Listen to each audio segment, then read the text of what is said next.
get out of the shadow. Get out. Oh, get out of the sunlight. That's it.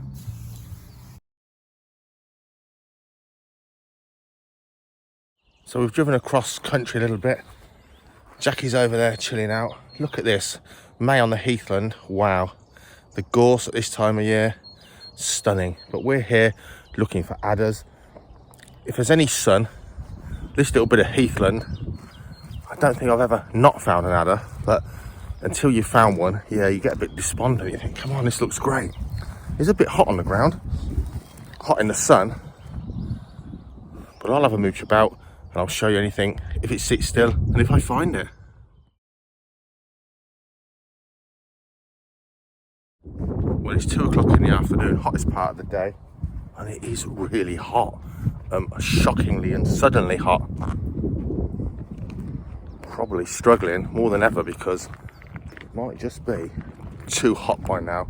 They've heated up more than enough this morning. They've moved into the shade or moved off more actively, doing addery things. One more spot to check. Oh yeah, it's feisty. So, in a minute. Lovely markings. Stunning. So look at this little young, relatively young but mature male adder on the move today. It's late in the day, 2 o'clock. The heat's on, not coiled up, just saw him moving along. You can see he's a male. If you look here, you can see his hemipenes because he's a bit angry, sticking out. His 2 little winkers, if you like. Snakes have one either side. But the male adder in its beautiful silver breeding dress really is, probably fair to say, the best looking animal in Britain for sure. This is an animal that is stunning. He'll change his colours. He'll change his colours as he goes out of the breeding season, but at this time of the year, these guys are silvery, red eyes. They look absolutely stunning, and they're dancing. Now, when we say dancing, these guys, the males combat, so they'll entwine each other and they'll rise up and they'll try and push each other to the ground. They're not using their fangs or their venom or their teeth in general. It's just a test of who's the strongest. It saves damaging combat. Just pushing and pulling. You don't need to inflict damage to each other. You can tell who's the strongest without biting or having horns or actually damaging one another. This is my favourite British animal, bar nothing. I think they're stunning. Look at this animal. And of course, he's huffing and puffing. He's got a bit angry. All he thinks is a giant predator's got him by the tail and it's about to swallow him. He hasn't got arms and legs. He's only got his mouth to defend himself with. His camouflage, even looking as colourful and beautiful as this, the zigzag pattern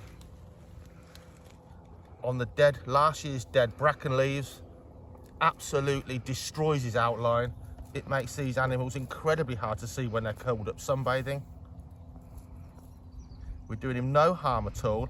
And at the moment, there's a real, as usual with the daftness of social media, there's a real thing, a bandwagon thing. So I've been reading things on mostly photography pages where people are saying, if an adder looks at you while you're pointing your camera at it, it so much as looks at you, you're stressing that animal out.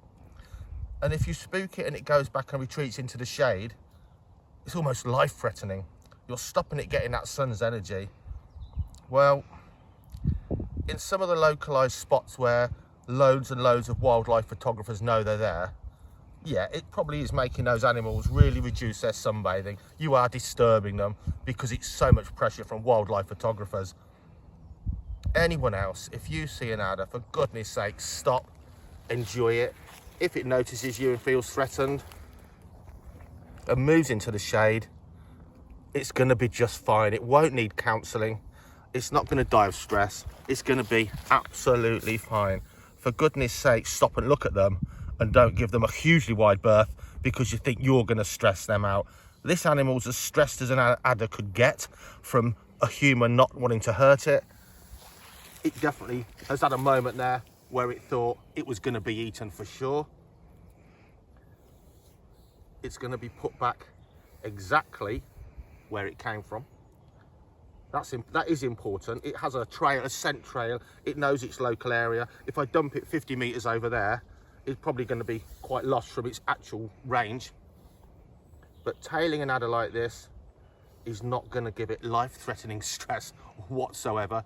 It's not you, and this adder has probably never seen a human where I am, and I could say it's never been touched by a human for sure. And that's lucky, because at the end of the day, people on purpose still kill adders and other snakes in Britain. Dogs kill them, dogs get bitten, dogs die from adder bites. Give them the respect they need, and for sure, do not 100% pick an adder up in any way, shape or form. Don't do this. They are not like a bee sting. The venom doesn't only act if you're allergic to their venom. If an adder bites you and it's not a dry bite and it's actually an envenomating bite, you're going to start off thinking it wasn't too bad. You're going to start to swell your arm. Let's say if it's your hand, you're going to feel sick, and you will end up deciding that you're going to go to hospital. You will have antivenom and you will have a really rough time of it. Don't play with adders, but certainly now this one's settled down, just enjoy the beauty of this young adder. He's not a big one, they don't grow large, but he's still a small but mature male. Look at that animal. Absolutely the best looking piece of wildlife in the whole of the British Isles. Look at that animal. That's made my day. Now we're going to go to a garden centre and change things up quite a lot. But let's pop him back. Come on.